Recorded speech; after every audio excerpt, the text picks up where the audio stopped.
Hello, నమస్కారం. నేను doctor Kanchan Singh, Bharat హోమ్లో మీ అందరినీ స్వాగతిస్తున్నాను. ఈరోజు ఈ వీడియోలో నేను మీ అందరితో సలాడ్ ద్వారా మీ గ్రాజినిన్ స్థాయిని ఎలా తగ్గించుకోవాలో మాట్లాడబోతున్నాను. అయితే వీడియోను ప్రారంభిద్దాం. మీ అందరికీ తెలుసు, కిడ్నీ యొక్క పని ఏమిటి? కిడ్నీ యొక్క పని మన శరీరంలో ఉన్న అన్ని వ్యర్థ పదార్థాలు, ఉదాహరణకు అదనపు నీరు, అదనపు ప్రోటీన్, ఇవన్నీ మన శరీరంలో నుండి మూత్రం ద్వారా బయటకు పంపించాలి. మన కిడ్నీ సరైన విధంగా పనిచేయకపోతే కొన్ని కారణాల వల్ల కిడ్నీ చెడు అవుతుంది.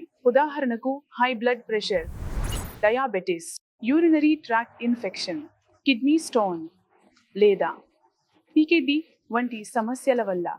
మనం కిడ్నీ సరైన విధంగా పనిచేయకపోతే ఈ అన్ని వ్యర్థ పదార్థాలను కిడ్నీ ఫిల్టర్ చేసి బయటకు పంపించలేకపోతుంది. ఇప్పుడు ఇక్కడ ప్రశ్న వస్తుంది. 1. కిడ్నీ ఫెయిల్యూర్ ఉన్న రోగి సలాడ్ తీసుకోవచ్చా? అందుకే ఈ రోజు నేను ఈ టాపిక్ పై మాట్లాడబోతున్నాను. 1. కిడ్నీ ఫెయిల్యూర్ ఉన్న రోగి డైట్లో 2 విషయాలు చాలా ముఖ్యమైనవి. మొదట, ప్రోటీన్ను తగ్గించడం ద్వారా రోగి శరీరంలో అదనపు క్రియాటినిన్ ఉత్పత్తిని ఆపుతాము. రెండవది, మేము పొటాషియం పరిమాణం ఎక్కువగా ఉన్న ఆహార పదార్థాలను ఎక్కువగా నిషేధిస్తాము. ఇప్పుడు ఎందుకు నిషేధిస్తాము? మనం పొటాషియం అధిక ఆహారం తీసుకుంటే మన స్థాయిలో పొటాషియం కొంచెం పెరిగినట్లు కనిపిస్తుంది. పొటాషియం పెరిగితే అది నేరుగా మీ చేతిపై ప్రెషర్ పెడుతుంది. అందువల్ల మీకు హార్ట్ అటాక్ లేదా హార్ట్కు సంబంధిత వ్యాధులు వచ్చే అవకాశం పెరుగుతుంది. కాబట్టి మేము 2 విషయాలను చాలా జాగ్రత్తగా పరిగణిస్తాము. 1. ప్రోటీన్ బిగుతుగా ఉన్నతం. రెండవది, అధిక పొటాషియం ఉన్న ఆహార పదార్థాలను నివారించండి. మన కిడ్నీ సరైన విధంగా పనిచేయకపోతే మేము మా డైట్లో కొన్ని మార్పులు చేయడానికి బలవంతంగా ఉంటాము. కిడ్నీని ఆరోగ్యంగా ఉంచడానికి మాకు ఏ ఆహార పదార్థాలను తినకూడదు అంటే, నేలలో పెరుగుతున్న కూరగాయలు అంటే బంగాళాదుంప, స్వీట్ పొటాటో లేదా అరవి వంటి వాటిని తినకూడదు. మరియు ఈ ఆహారాలను తప్పించుకోవడం మంచిది. ఇది కాకుండా అన్ని ఆకుపచ్చ, పచ్చి కూరగాయలు, ఉదాహరణకు పాలకూర, మేతి, పందువ, ధనియాలు కూడా ఉన్నాయి. ఇందులో పొటాషియం పరిమాణం ఎక్కువగా ఉంటుంది. అందువల్ల మేము రోగులకు హెచ్చరిస్తున్నాము, మీరు అధిక పొటాషియం ఆహారాన్ని మీ భోజనంలో చేర్చకండి. ఇప్పుడు ఇక్కడ ఒక ప్రశ్న వస్తుంది. నా చాలా రోగులు ఓపీడీలో వచ్చి నాతో కలుస్తారు, మరియు ఆఫ్లైన్లో ఉన్న రోగులకు కూడా ఇదే ప్రశ్నలు ఉంటాయి. ఇప్పుడు వేసవి వచ్చింది, మాకు భోజనం చేయడం కష్టంగా ఉంది, మరియు మేము సలాడ్ తినవచ్చా? మరియు మేము సలాడ్ తిని మా క్రియాటినిన్ స్థాయిలను తగ్గించవచ్చా? కాబట్టి నా సమాధానం అవును.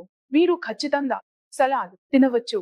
1. కిడ్నీ ఫెయిల్యూర్ ఉన్న రోగి తన సలాడ్లో ఏమి చేర్చాలి అంటే, అది ఆకుకూర, క్యాబేజీ, గాజర్, ముల్లంగి మరియు కుక్కరింది. నేను మీకు చెప్పిన ఈ అన్ని సలాడ్ పదార్థాలు మీరు వీటిని తీసుకోవచ్చు. ఇది 1 లాభం ఏమిటంటే ఇది టీపీ కాదు. ప్రత్యేకంగా డయాబెటిక్ రోగులకు, వారి కిడ్నీలు చక్కెర కారణంగా దెబ్బతిన్న వారికి వారు ఈ సలాడ్ను ఉపయోగించవచ్చు. మరియు ఇవి కిడ్నీకి అనుకూలమైన కూరగాయలు. ఇందులో పొటాషియం పరిమాణం కూడా తక్కువగా ఉంటుంది. ఇప్పుడు ఇక్కడ ఒక ప్రశ్న వస్తుంది. మీరు కేవలం సలాడ్ తింటూ మీ బరువు తగ్గించుకోవడం కుదరదు.